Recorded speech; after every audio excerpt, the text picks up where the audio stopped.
Britain ఎన్నికల్లో భారత సంతతి ప్రధాని రిషి సునాక్ ఓటమి ఖాయమైంది. కేర్ స్టార్మర్ బ్రిటన్ కొత్త ప్రధాని కానున్నారు.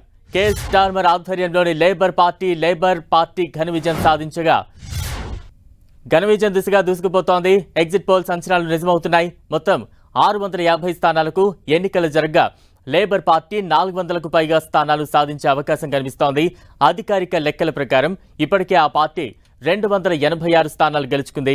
ప్రభుత్వ ఏర్పాటుకు కావలసిన మెజార్టీ 326 సీట్లు. అయితే రిషి సునాక్ నేతృత్వంలోని కన్జర్వేటివ్ పార్టీ 53 స్థానాలు మాత్రమే గెలుచుకుంది. పోలింగ్ ముగిసిన వెంటనే కౌంటింగ్ మొదలైంది. లేబర్ పార్టీకి 410 సీట్లు, కన్జర్వేటివ్ పార్టీకి 131 సీట్లు వస్తాయని ఎగ్జిట్ పోల్స్ అంచనా వేసింది. 14 ఏళ్లుగా బ్రిటన్లో కన్జర్వేటివ్ పార్టీ అధికారంలో ఉంది. 2 ఏళ్ల క్రితం ఆ దేశ ప్రధానిగా భారత సంతతికి చెందిన రిషి సునాక్ బాధ్యతలు చేపట్టి చరిత్ర సృష్టించారు. అయితే ప్రధానిగా సునాక్ తీసుకున్న నిర్ణయాలపై సొంత పార్టీ నేతల నుంచే విమర్శలు వస్తున్నాయి.